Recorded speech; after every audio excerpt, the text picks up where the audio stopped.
more tech classes.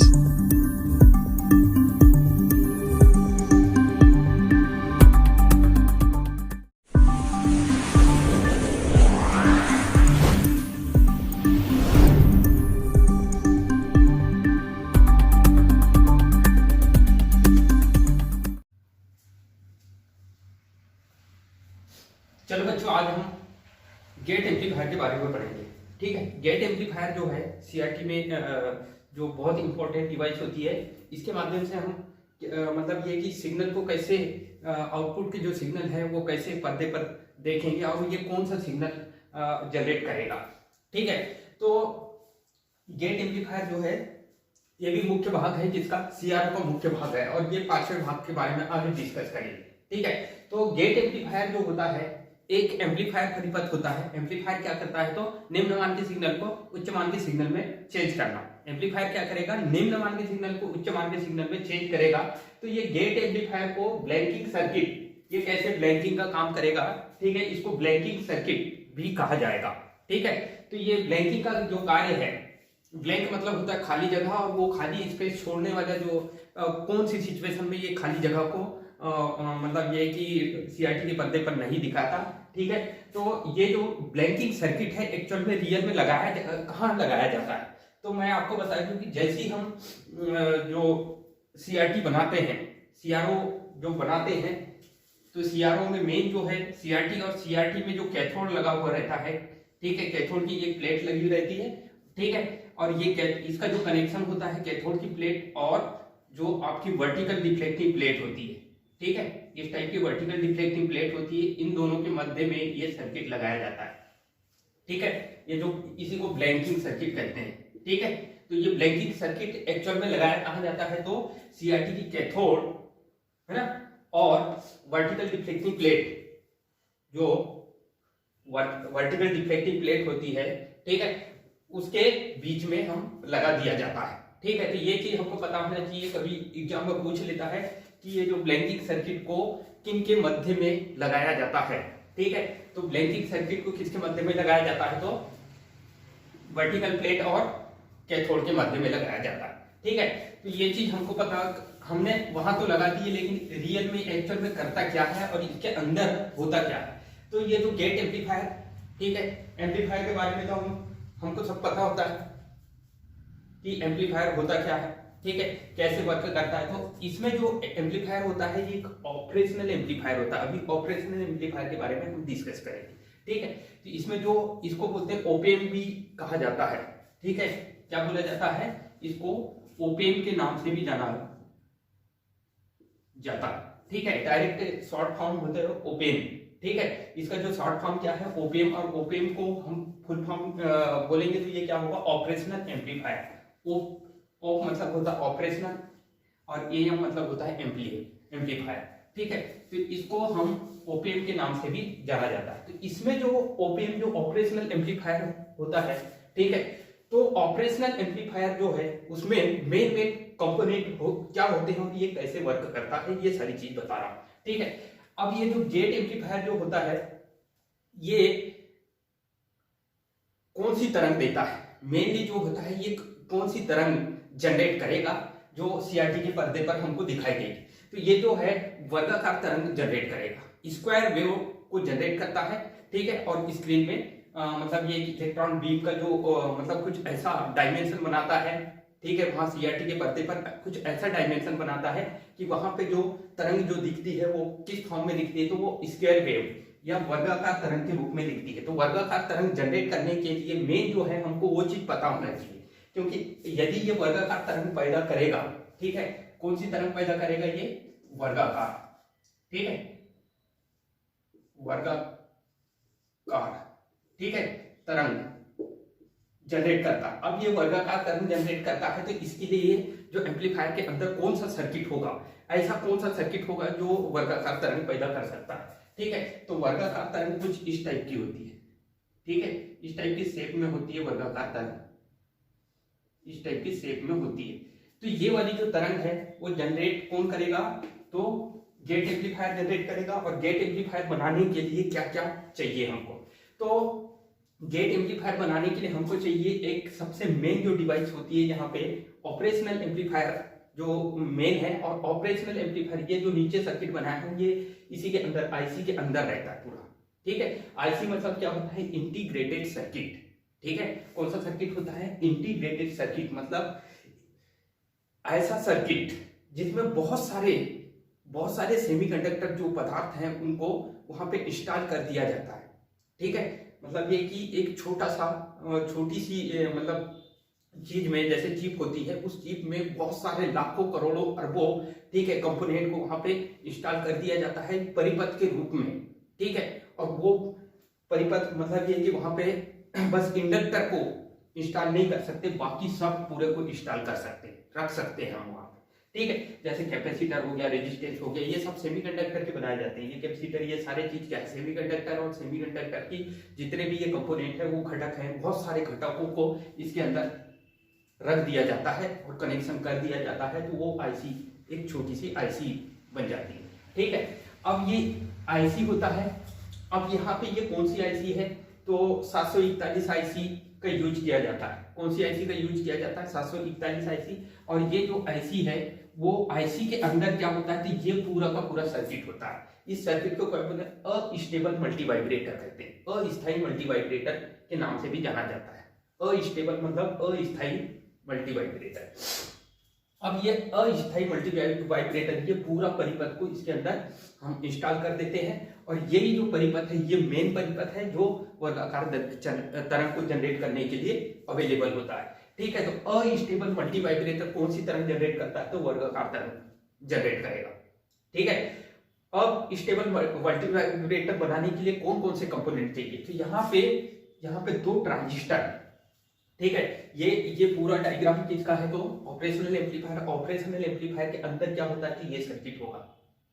ठीक है, ये बाहर कनेक्टेड करते हैं, आईसी के बाहर जो पिन दिख रहे हैं, 1 2 3 ऐसे इस टाइप के पिन दिख रहे हैं। ठीक है, तो ऑपरेशनल एम्पलीफायर एक्चुअल में क्या होता है कि ये है ऑपरेशनल एम्पलीफायर, इसमें 2 इनपुट और एक ही आउटपुट होता है। ऑपरेशनल एम्पलीफायर में 2 इनपुट होते हैं। ठीक है, ये यहाँ पे दिखाया गया है, ये माइनस और ये प्लस। ठीक है, तो 2 इनपुट और एक आउटपुट होगा यहाँ पे, और इसी आउटपुट में यहाँ पे ही हमको ये तरंग मिलेगी। ठीक है, ये कैसे वर्क करता है ये चीज बता रहा हूं मैं आपको। ये रेजिस्टेंस है, 2 रेजिस्टेंस है। ठीक है, एक कैपेसिटर है। ठीक है, अब यहाँ पे ये माइनस होता है, ये प्लस देते हैं। ठीक है, मतलब ये है कि कनेक्ट करते हैं हम, तो ये माइनस टर्मिनल हो गया, ये प्लस टर्मिनल हो गया, और इसके अंदर, इस आईसी के अंदर क्या है, तो अनस्टेबल मल्टीवाइब्रेटर, या अनस्टेबल मल्टीवाइब्रेटर को फ्री रनिंग मल्टीवाइब्रेटर के नाम से भी जाना जाता है। ठीक है, अनस्टेबल मल्टीवाइब्रेटर को कौन से मल्टीवाइब्रेटर के नाम से जाना, free running multivibrator. Multivibrator actual में होता क्या है, तो नॉन साइनोसाइडल तरंग जनरेट करेगा। कौन सी तरंग जनरेट करेगा, ये नॉन साइनोसाइडल। नॉन साइनोसाइडल मतलब साइन को छोड़कर बाकी सब तरंग जनरेट करते हैं, वो मल्टीवाइब्रेटर कहलाते हैं। ठीक है, तो मल्टीवाइब्रेटर जो है वो ये किसके अंतर्गत है, नॉन साइनोसाइडल जनरेटर के अंतर्गत आता है, दोलित्र के अंतर्गत आता है। ठीक है, तो इसको ये पूरा का पूरा जो है यहीं से निकाल के मैंने यहाँ पे रख दिया हूँ। ठीक है, मतलब ये पूरा जो सर्किट है यहाँ से निकाल के यहाँ रख दिया हूँ, ये समझ लो आप। ठीक है, इसके अंदर ये तो मात्र सिंपल ऐसा डायग्राम देता है, लेकिन इसके अंदर ये चीज होता है, और इसी की वजह से हमको इस टाइप की वेव मिलती है वर्गाकार। अब ये कैसे काम करता है पहले इसको बता देता हूँ, फिर इसके बाद इसको समझाऊंगा। ठीक है, इसमें क्या होता है, 2 ट्रांजिस्टर Q1 और Q2 लेते हैं हम। कितने ट्रांजिस्टर, 2 ट्रांजिस्टर लेते हैं। ठीक है, ये ट्रांजिस्टर का ये जो बेस टर्मिनल है ये कलेक्टर टर्मिनल है, ये बेस है, ये कलेक्टर, और ये emitter. Back to back connect किया जाता है।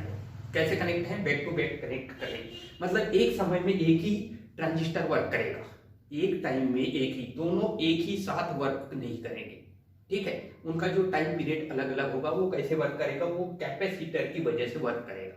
ठीक है, ये अलग अलग मान के कैपेसिटर यहाँ पे यूज किया जाता है, सेम मान के कैपेसिटर यूज नहीं कर सकते।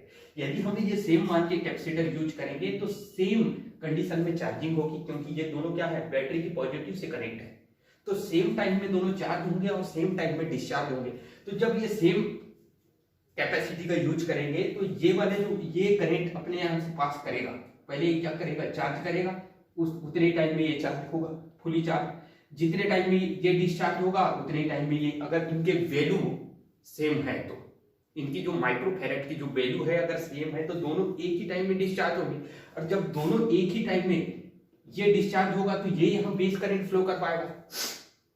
पहले चार्ज होगा, चार्ज होने के बाद डिस्चार्ज भी तो होगा ना, क्योंकि ये इसकी मेन जो खासियत, कैपेसिटर की मेन खासियत क्या होती है कि अपनी पोलरिटी चेंज करना, टाइम के अकॉर्डिंग अपनी पोलरिटी को चेंज करता है, ठीक है, समय के अनुसार, मतलब चार्जिंग डिस्चार्जिंग के समय, ठीक है। जब डिस्चार्ज होता है तो अपनी पोलरिटी चेंज कर लेता है, चार्ज होता है तो फिर अपनी पोलरिटी चेंज करता है। ये इसकी मेन प्रॉपर्टी होती है, खासियत होती है, विशेषता बोलते हैं इसकी, ठीक है। तो जब ये चार्ज होगा तो डिस्चार्ज होगा, तो ये डिस्चार्जिंग करंट जो है बेस करंट कहलाएगी। और ये जब चार्ज होगा तो इसकी डिस्चार्जिंग करंट ये बेस करंट कहलाएगी। तो यदि ये दोनों ट्रांजिस्टर को सेम मान के होंगे तो सेम समय में चार्ज होंगे और सेम समय में क्या होंगे, डिस्चार्ज होंगे। और जब ये सेम समय में चार्ज और डिस्चार्ज होंगे तो ये दोनों को एक साथ ऑपरेट करेंगे। जब ये दोनों एक साथ ऑपरेट करेंगे तो इस टाइप की वेव कभी नहीं मिलेगी, ये चीज याद रखना। इसलिए क्या होता है कि ये जो दोनों कैपेसिटर हैं इनका जो वैल्यू है वो अलग अलग होती है। मान लें कि ये सबसे पहले इसकी वैल्यू कुछ मैंने ऐसी रखा कि सबसे पहले ये ट्रांजिस्टर ये कैपेसिटर चार्ज हो रहा है। मतलब ये है कि जैसी हम ये बैटरी की सप्लाई देते हैं, वीसीसी की सप्लाई, यहाँ स्विच लगा देता हूँ, ठीक है। जैसे ये स्विच को ऑन करता हूँ तो ये जो यहाँ की जो वीसीसी की जो करंट है, मतलब ये बैटरी कनेक्ट किया हुआ है, वीसीसी मतलब मेन बैटरी होती है जो इनको वर्क कराने के लिए, इनको संचालित कराने के लिए या प्रचालित कराने के लिए यूज किया जाता है, ठीक है। ये बैटरी जैसे ही हम वीसीसी को कनेक्ट करता हूँ, मतलब ये कि ये करंट जैसे ही यहाँ पे फ्लो होती है तो यहाँ से ये जो करंट है इधर भी आएगी और इस साइड के सर्किट में भी जाएगी। जब यहाँ से ये करंट यहाँ आएगी तो यहाँ भी रेजिस्टेंस है, यहाँ पे भी रेजिस्टेंस है, ठीक है। तो क्या हो रहा है कि करंट दो भागों में बटेगी, देखो, है ना। एक जो करंट है वो कुछ इस साइड में जाएगी और कुछ यहाँ से जाएगी। तो जब ये करंट यहाँ से ऐसी जाएगी, मान लो एक एग्जांपल कि ये चार्ज करेगा, ठीक है, और ये भी चार्ज करेगा, ठीक है। तो ये लेकिन क्या होगा कि ये इससे पहले ये फुली चार्ज हो जाएगा और जब ये उससे पहले चार्ज हो जाएगा तो ये डिस्चार्ज होने का टाइम आ जाएगा। तो मतलब ये है कि जब ये डिस्चार्ज होगा तो ये वाली जो करंट है बेस करंट फ्लो होने लगेगी, ठीक है। मतलब ये है कि ये वाली जो करंट का मान, मान लो पहली कंडीशन में ये वाली करंट का मान इससे अधिक है, ये वाले कैपेसिटर में आने वाली करंट से अधिक है, तो ये पहले चार्ज हो जाएगा, चार्ज होने के बाद डिस्चार्ज होगा तो ये Q2 कंडक्ट करने लगेगा। क्या करने लगेगा? Q2 जो ट्रांजिस्टर है उसमें बेस करंट का सबसे पहले फ्लोवेशन होगा, ठीक है। तो ये क्या होगा, उतने टाइम में ये चार्ज होता रहेगा, ठीक है। ये जब डिस्चार्ज होगा तो ये चार्ज होता ही रह रहा है। मतलब ये है कि ये अभी डिस्चार्ज नहीं हो रहा है। सबसे पहले क्या होगा, ये डिस्चार्ज होगा तो ये क्या होगा, यहाँ पे बेस करंट आईबी फ्लो करेगा। और जब भी किसी ट्रांजिस्टर में बेस करंट फ्लो होती है, ध्यान रखना, जब भी किसी ट्रांजिस्टर में बेस करंट जो होती है फ्लो होती है तो उसकी ऑटोमेटिक कलेक्टर करंट बढ़ने लगती है। जब ये बेस करंट फ्लो होगी तो ये कलेक्टर आईसी इसका मान इंक्रीज होगा। मतलब बेस करंट अगर बढ़ रही है यहाँ पे इस ट्रांजिस्टर में तो कलेक्टर करंट भी बढ़ रही होती है, ठीक है। जब ये बढ़ रही है मतलब ये है कि ये यहाँ से फ्लो होते हुए यहाँ से इस टाइप से ऐसी गति करती है। मतलब ये कि यहाँ से कलेक्टर करंट और ये बेस करंट दोनों मिलकर इमीटर करंट बनाएगी यहाँ पे। तो यहाँ से जो करंट आएगी वो कुछ इधर जा रही है और कुछ इधर जा रही है, ठीक है। तो यहाँ से ये वाली जो करंट है वो इस डायरेक्शन में आएगी, ठीक है। तो आउटपुट में हमको जो है ये जब काम करेगा तो कुछ इस डायरेक्ट ऐसा हमको वेव मिलेगी, इस टाइप की हमको क्या मिलेगी, वेव मिलेगी जब ये काम करेगा, ठीक है। जब ये चार्जिंग डिस्चार्जिंग होगा तो ये कुछ इस टाइप की शेप की करंट मिलेगी जब ये ऑन है। उसी समय ये क्या रहेगा, तो ऑफ रहेगा।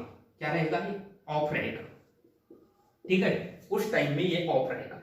जैसे ही ये वाला जो करंट का मान पूरा घट जाता है तो ये फुल चार्ज होके ये डिस्चार्ज होने लगती है करंट, ठीक है।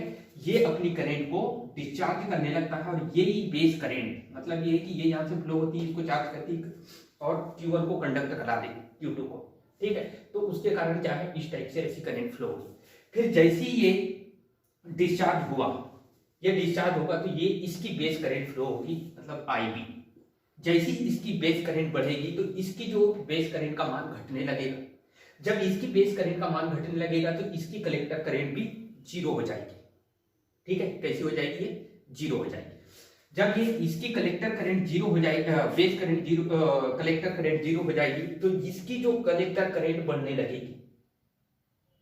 ठीक है, इसकी कलेक्टर करंट बढ़ने लगेगी, मतलब ये है कि ये कौन सी कंडीशन में आ जाएगा, तो कट ऑफ मोड में। पहले ये ऑन कंडीशन में था, अब ये आ गया कट ऑफ मोड में। तो इस टाइप का हमको शेप मिल गया, ये कट ऑफ मोड का। ठीक है, फिर अगेन कट ऑफ मोड में ये ऑन हो जाता है। ठीक है, फिर उसके बाद जैसे ही ये ऑफ होता है ये तुरंत ऑन हो जाता है, और तुरंत ऑन होके यहाँ पे कलेक्टर करंट फ्लो करता है। जब ये कलेक्टर करंट, तो फिर अगेन इस टाइप की ऐसी करंट हमको मिलती है। तो कुल मिला के ये दोनों के ऑन ऑफ होने से हमको ये वर्गाकार तरंग मिलेगी। कैसी तरंग मिलेगी, वर्गाकार तरंग मिलेगी। मतलब एक ऑन होगा तो ये ऑफ रहेगा, जब ये ऑन होगा तो इधर की करंट ऑफ हो जाएगी, इधर की करंट ऑफ होगी, तो ये वाली जो है ये जीरो लाइन कहलाती है। ठीक है, जब ये ऑन होगा तो ये वाली पॉजिटिव लाइन इस टाइप की करंट मिलेगी शेप की। जब ये ऑफ हो जाएगा तो इस टाइप की करंट मिलेगी। तो इस प्रकार से आपको ये सारा चीज बता दिया कि ये कैसे वर्गाकार तरंग पैदा करता है। ठीक है, तो ये हो गई, यही जो सर्किट है वो कहां पे, इसके अंदर हम कनेक्ट कर देते हैं। ठीक है, ये जो सर्किट को इसके अंदर जुड़ा हुआ रहता है। ठीक है, इसी को बोला जाता है IC। ठीक है, यहाँ पे रहता तो यहाँ दिखाई नहीं देता, यहीं से निकाल के मैंने यहाँ पे इसको रख दिया हूँ और पूरा एक्सप्लेन कर दिया। ठीक है, तो इसके अंदर जो है ये IC सर्किट के अंदर अस्टेबल मल्टीवाइब्रेटर होता है, और अस्टेबल मल्टीवाइब्रेटर जो होता है वो वर्गाकार तरंग पैदा कर रहा है, वर्गाकार तरंग। तो ये यहाँ पे ये सर्किट को यहाँ पे लगा दिए, तो क्या होता है एक्चुअल में कि ये यहाँ से इलेक्ट्रॉन्स कुछ ऐसा चलते हैं। ठीक है, और यहाँ से जो है ये अर्थ लगा दिए, यहाँ से इलेक्ट्रॉन कुछ जो है वो इस टाइप से ऐसे गति करते हैं। ठीक है, पहली कंडीशन में ये वाला जो कैपेसिटर है वो चार्ज होता है। चार्ज होने के बाद क्या होगा, डिस्चार्ज होगा। डिस्चार्ज होगा तो पोलैरिटी चेंज होगा, तो करंट जो है वो कुछ इस डायरेक्शन में ऐसी फ्लो होगी। जब करंट इस डायरेक्शन में ऐसी फ्लो होगी तो ये वाली जो करंट है वो नहीं फ्लो होगी। ठीक है, ये वाली जो करंट है ये फ्लो नहीं होगी। ठीक है, तो जब इस डायरेक्शन में ऐसी करंट फ्लो होगी तो हमको जो ये जो इस टाइप के ऐसी वेवफॉर्म मिलेंगे, और ये जो काम कौन करेगा, ठीक है, तो ये IC करेंगे। कितने टाइम तक के यहाँ की जो करंट है वो कितने टाइम तक के, ये इसके पास कंट्रोलिंग है। ये वाली जो करंट है वो कितने टाइम तक के यहाँ पे पहुंच रही। ठीक है, और इसको नहीं पहुंचाना, मतलब ये वाली जो करंट है इसको ऑफ रखना। ठीक है, तो ये जो करंट है वो इलेक्ट्रॉन्स कुछ इस फॉर्म में ऐसे चलते आएंगे, और हमको कितने टाइम तक के, यहाँ से इतने टाइम तक, टाइम पीरियड तक के हमको क्या मिलेंगे। फिर जैसे ही कुछ देर के बाद इधर की जो करंट है वो आना बंद हो जाती है, और इस साइड की जो करंट है वो आना स्टार्ट हो जाती है। आया समझ कि यहां से करंट ऐसी फ्लो होगी। जब यहां से करंट फ्लो होगी तो ये वाली जो है इसको निगेटिव साइकिल, यहां से इतनी जो साइकिल है ये बना के देगी। फिर अगेन ये वाली करंट ऑफ हो जाएगी, और ये यहाँ से बहने वाली जो करंट है आएगी, और जिसकी वजह से फिर से ये यहाँ से ये वाला शेप मिलेगा। तो कुल मिला के ये जो इस साइड की करंट और इस साइड की करंट, ये दोनों का जो टाइम पीरियड है वो अलग अलग कंडीशन में होता है, अलग अलग समय में होता है। ठीक है, ये वाला जो टाइम पीरियड है इसका होगा, और ये जो टाइम पीरियड है वो इसका। इसकी वजह से हमको क्या, ये वर्गाकार तरंग मिलेगा। ठीक है, अब इसको, ये वाली जो करंट को फ्लो कराना, अलग अलग सिचुएशन पे फ्लो करवाना, उसका जो ये है मेन IC के अंदर क्या है, तो आपका मल्टीवाइब्रेटर लगा हुआ है। ये मल्टीवाइब्रेटर ही करता है। कौन सा मल्टीवाइब्रेटर है, अस्टेबल मल्टीवाइब्रेटर है। इसको फ्री रनिंग मल्टीवाइब्रेटर, मतलब ये है कि फ्री रनिंग इसलिए कहा जाता है क्योंकि इनके ट्रांजिस्टर ऑटोमेटिकली, नेचुरल रूप से ऑटोमेटिकली ऑन ऑफ होते रहते हैं समय के अनुसार। ठीक है, इनको ऑन ऑफ करने के लिए हम कोई अलग से कोई एक्स्ट्रा पल्स नहीं दिया जाता, मतलब ये है कि इसको बंद करना है, कुछ देर के लिए बंद करना है, इसको ऑन रखना है, वैसा काम है ही नहीं है इसमें। इसलिए ये फ्री रनिंग है, ये ऑटोमेटिक रनिंग करते हैं। एक ऑन होता है, ऑफ होता है, ये ऑफ रहता है, ये ऑफ होता है तो ये ऑन हो जाता है। ठीक है, तो on off as a switch के रूप में यहाँ पे काम कर रहे हैं, जिसकी वजह से हमको ये इस टाइप की वेवफॉर्म मिलती है, उसे बोलते हैं वर्गाकार तरंग। ठीक है, तो ये जो एम्पलीफायर है, गेट एम्पलीफायर जो है, ये कौन सी तरंग पैदा करता है, तो ये मतलब एक समान फ्रीक्वेंसी की, कैसी एक समान फ्रीक्वेंसी की वर्गाकार तरंग उत्पन्न करने के लिए ये बनाया जाता है। और कौन सी तरंग, तो वर्गाकार तरंग उत्पन्न करने के लिए ये बनाया जाता है। अब इसके मेन जो चीज है वो क्या क्या है, ठीक है। तो जब ये गेट एम्पलीफायर क्या करता है, इलेक्ट्रॉन बीम को कैसे वर्क कराता है, वो चीज बता रहा हूं मैं। ठीक है, तो पहला जो पॉइंट है ये कि ये समान आवृत्ति की वर्गाकार तरंग देता है। ठीक है, कौन सी ये गेट एम्पलीफायर एक ऐसा परिपथ होता है। ठीक है, मेन बात ये किससे इनपुट प्राप्त करता है, बहुत इंपॉर्टेंट क्वेश्चन है कि ये जो गेट एम्पलीफायर है, इसको जो पल्स है ना, या ट्रिगरिंग किससे मिलती है, तो इसको ट्रिगर कौन करता है, तो इसको जो ट्रिगर करता है वो शॉटपूट जनरेटर। इसके पहले मैंने आपको वह टाइम बेस्ड जनरेटर या शॉटपूट जनरेटर से इनपुट पल्स प्राप्त करता है। ठीक है, तो मेन जो है ये इस इनपुट किससे प्राप्त करेगा, तो ये शॉटपूट जनरेटर से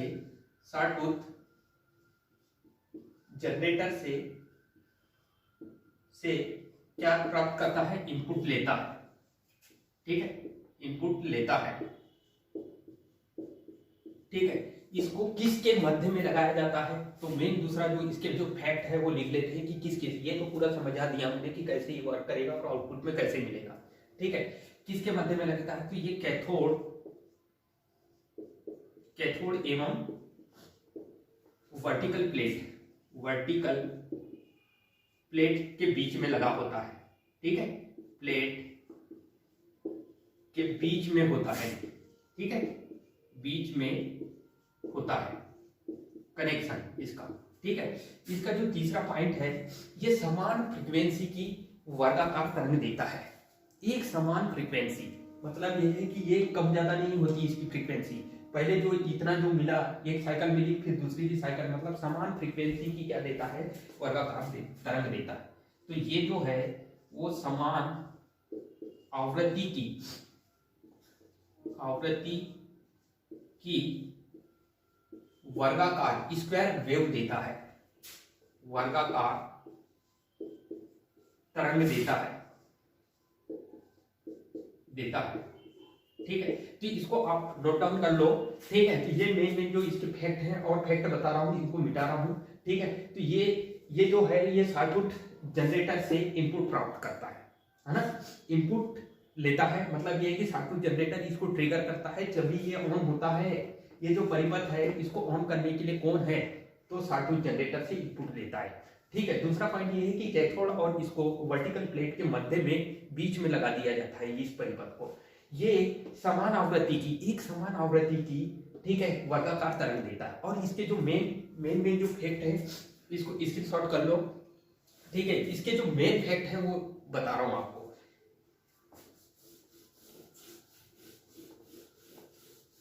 ये जो है सीआरटी के जो पर्दे पर एक ऐसी व्यवस्था करता है। ठीक है, मतलब ये कि सीआरटी के जो पर्दे पर जो बीम के लिए ऐसी व्यवस्था करता है कि जो बीम होती है, इलेक्ट्रॉन बीम जो है, वो सीआरटी के पर्दे पर केवल ट्रेस पीरियड और ट्रेस पीरियड में ही अवेलेबल होती है और रीट्रेस पीरियड में खत्म हो जाती है। मतलब ये है कि ये इलेक्ट्रॉन बीम को कैसे वर्क करवाता है। ठीक है, सीआरटी के पर्दे पर कैसे काम कराता है। तो ये जो है सीआरटी के पर्दे पर ट्रेस पीरियड में कार्य कराता है और रीट्रेस पीरियड में ठीक है ऑफ कर देता है। मतलब यह है कि मतलब वो वहां पे जो सिग्नल को ट्रेस पीरियड में ही प्रेजेंट रखता है। ठीक है, इलेक्ट्रॉन बीम को कहां प्रेजेंट रखता है, तो सीआरटी के पर्दे पर ट्रेस पीरियड में। ट्रेस पीरियड और रीट्रेस पीरियड क्या होता है ये चीज समझा रहा है। जैसे कि मान लो ये कोई तरंग स्क्वायर वेव है, ये जो क्या है वर्गाकार तरंग है। ठीक है, ये वर्गाकार तरंग जो है जब ये जीरो से जब कोई तरंग ट्रेस और रिट्रेस पीरियड क्या कहलाता है, ठीक है। सबसे पहला ट्रेस पीरियड, ट्रेस पीरियड, ठीक है। ट्रेस पीरियड क्या होता है कि जब कोई तरंग, ठीक है, एसी की कोई जो तरंग है जीरो से अपने मैक्सिमम मान को प्राप्त करती है तो उसे ट्रेस पीरियड कहा जाता है। और ट्रेस इलेक्ट्रॉन जो बीम को पर्दे पर ट्रेस पीरियड के लिए ही उपस्थित रहता है, ठीक है। तो ये क्या करता है, यहाँ पे दो कंडीशन अप्लाई होती है कि जब ये जो तरंग है, जब कोई तरंग जीरो से अपने अधिकतम मान, जीरो से ये इसका जो है यहां से यहां तक ये क्या है, इसका ये यहां तक के मैक्सिमम मान, तो जब कोई तरंग जीरो से अधिकतम, इसको बोलते हैं मैक्स मान, मैक्स वैल्यू, ठीक है, इसको क्या बोलेंगे, मैक्सिमम वैल्यू। और जब कोई तरंग जीरो से मैक्सिमम तक जाती है तो उससे उस काल को, मतलब ये है कि ये यहां से इतना जो समय है, ठीक है, इतने जो समय को क्या कहा जाता है, ट्रेस पीरियड कहा जाता है। इसको ट्रेस पीरियड कहा जाता है। आया समझ? ट्रेस पीरियड क्या होगा कि जब कोई तरंग जीरो से मैक्सिमम मान को प्राप्त करती है तो उसे बोलते हैं हम ट्रेस पीरियड, ठीक है। तो ये जो गेट एम्पलीफायर है इलेक्ट्रॉन बीम को सीआरटी के पर्दे पर ट्रेस पीरियड के लिए ही उपस्थित रखता है, ठीक है। और रीट्रेस पीरियड में ये गायब कर देता, हटा देता है। रीट्रेस पीरियड में वहां से मतलब ये है कि ये मतलब ये है कि इसकी जो लाइन होती है ना, तरंग की जो लाइन है उसको पूरा गायब कर देता है, ठीक है। तो उसे गायब करेगा तो वो कौन सा काल होगा, तो वो रीट्रेस पीरियड कहलाएगा, ठीक है। तो ये ट्रेस पीरियड, इसलिए तो हमको ये वर्गाकार तरंग मिलेगी, है ना। ट्रेस पीरियड में ये क्या है, इस टाइप की ऐसी वेव बनाता है और ये सीआरटी के पर्दे पर हमको दिखाता है, ठीक है। अब उसके बाद रीट्रेस पीरियड क्या होता है, दूसरा है रीट्रेस पीरियड। रीट्रेस पीरियड, ठीक है। रीट्रेस पीरियड वह होता है, इसमें क्या होता है, जैसे मान लो जब कोई तरंग, ये कोई तरंग है जो मैक्सिमम से जीरो की ओर आती है, ठीक है। ये मैक्सिमम मान से, ये क्या है, मैक्स वैल्यू है, ठीक है। ये कौन सी वैल्यू है, तो मैक्सिमम वैल्यू है। और मैक्सिमम वैल्यू से कहां आती है, ये जीरो लाइन, ठीक है। ये जीरो है यहाँ पे, ये सीधी जो लाइन है एक्स अक्ष की जो है, टाइम लाइन जो है ये एक्स अक्ष की लाइन है, ठीक है। ये जीरो, क्योंकि टाइम के जो सापेक्ष में हम जो भी कैलकुलेशन करेंगे तो ये जब करेंट जो है वो, मतलब सॉरी, जो सिग्नल है, ठीक है, या कोई वेवफॉर्म है जो मैक्सिमम से जीरो की ओर आता है, ठीक है, तो उसे क्या बोला जाता है, रीट्रेस पीरियड कहा जाता है। रीट्रेस पीरियड कहा जाता है, ठीक है। तो ये जो है, ये एम्पलीफायर रीट्रेस पीरियड में क्या कर देता है, इलेक्ट्रॉन बीम को पर्दे पर नहीं दिखाता, ठीक है। जैसे ही रीट्रेस पीरियड आता है तो इलेक्ट्रॉन बीम को पर्दे पर दिखाता ही नहीं, ठीक है। तो ये मात्र क्या होता है, तो गेट जो एम्पलीफायर वो ट्रेस पीरियड में के लिए ही पर्दे पर मतलब इलेक्ट्रॉन बीम को दिखाएगा, ठीक है। रीट्रेस पीरियड में नहीं दिखाता, इसलिए हमको ये कुछ इस टाइप की वेवफॉर्म मिलेगी। आया समझ? तो हमको ये सारी चीज पता होना चाहिए कि जब कोई एसी की कोई भी जो तरंग है जीरो से मैक्सिमम मान को प्राप्त करती है उसे ट्रेस पीरियड कहेंगे, और मैक्सिमम से जीरो मान को प्राप्त करती है उसे क्या बोलेंगे हम, रीट्रेस पीरियड कहा जाएगा, ठीक है। तो ट्रेस पीरियड के चलते हमको क्या मिलता है, वर्गाकार शेप वाली जो तरंग होती है वो मिलती है, वर्गाकार तरंग देती है, ठीक है। तो ये किस कंडीशन में काम करता है, तो ट्रेस पीरियड में ही काम करेगा। इसमें कौन सा अस्टेबल मल्टी वाइब्रेटर लगा होता है, अनस्टेबल